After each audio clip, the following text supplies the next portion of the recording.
LeSean McCoy joins us live here on Get Up today, and here's how we typically welcome people, LeSean McCoy, with a trivia question from Hembo. Here it is. Which player led the NFL in scrimmage yards from 2010 to 2020? I've been thinking hard about this one. 2010 to 2020.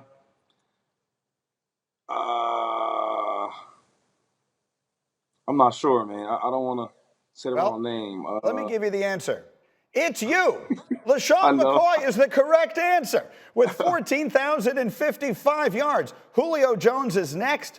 Frank Gore and Adrian Peterson are behind that. Look at Hembo, snuck one past you, and you were the answer. Be honest, Shady McCoy, were you just trying to be modest, and you knew the answer, or did you genuinely not know that? I thought I'd be up there for sure. I thought it'd be like 2 or 3. I would have probably said AP, maybe Frank, or maybe wide receiver like Julio. So okay, well, I was kind of close.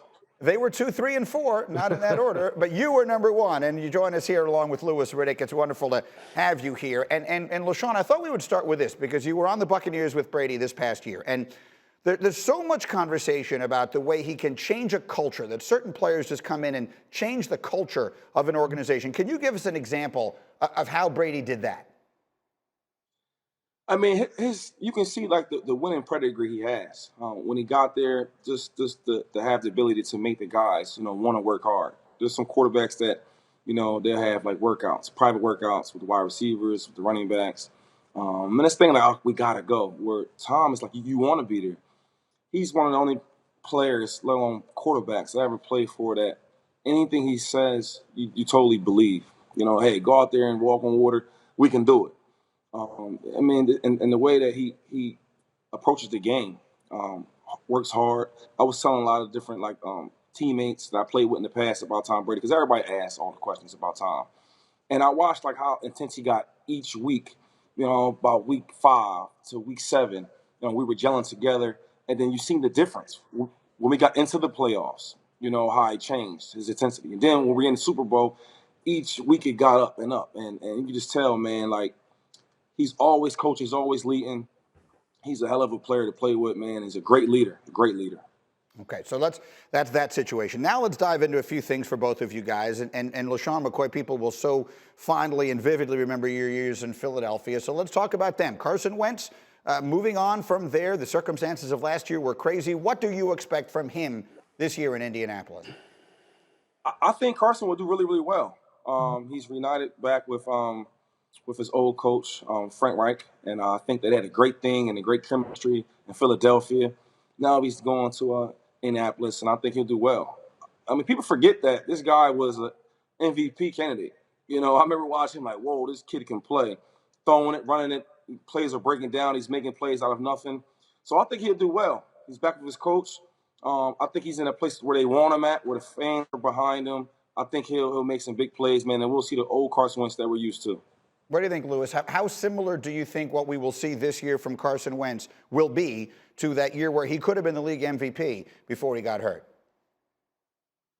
I think there's a very good possibility that it could be like that, simply because they are setting the table for him, Greeny, in Indianapolis in a way that it really wasn't set for him recently in Philadelphia. And by that, I mean this. There is very much so a uniform of message coming out of Indianapolis. There's very much so uniformity in terms of the message coming out of Indianapolis. Chris Ballard, the general manager, Frank Reich, the head coach, ownership, they're all in lockstep with what they feel as though they need to do, both as an organization and then as a football team and then offensively. There are not competing interests here. There are not competing agendas. There is not a general manager who's trying to make it about how smart he is, or trying to go ahead and undercut the authority of the coaching staff and make decisions that the coaching staff should be able to make. Carson's not going to have any outlets as far as being able to go ahead upstairs and start complaining and whining about things that are going on the football field. He's going to listen to Frank Reich. He respects Frank Reich. Chris Ballard is going to formulate the team around him, and the culture of this locker room is rock solid. So really the only person that Carson Wentz is going to be able, or rather going to be able to look in the mirror at as far as whether he succeeds or fails, is that himself. And that's ultimately what you want as a competitor, and that's what they're setting up for him in there in Indianapolis. Could be a big year for them there. We'll see what happens. LeSean, one more for you. It's a fascinating time in the NFL. We're seeing quarterbacks in particular taking sort of control of their situations in ways we hadn't before. And maybe Aaron Rodgers will play only one more year in Green Bay. Maybe Russell Wilson gets out of Seattle. I just wonder, from your perspective and the guys that you talk to, what are people saying about this idea of quarterbacks kind of running their own situations and in some ways running the league? I think so. I think one thing is just, first of all, it's a quarterback-driven league. That's one thing, and they're all trying to compete against each other. You look at Tom's getting more rings, and you look at Mahomes each year he's going back to the Super Bowl. So quarterbacks, man, they see that. I think Aaron Rodgers is one of the top elite quarterbacks. He sees himself the same way, and he wants to be in the right situation where he can do that.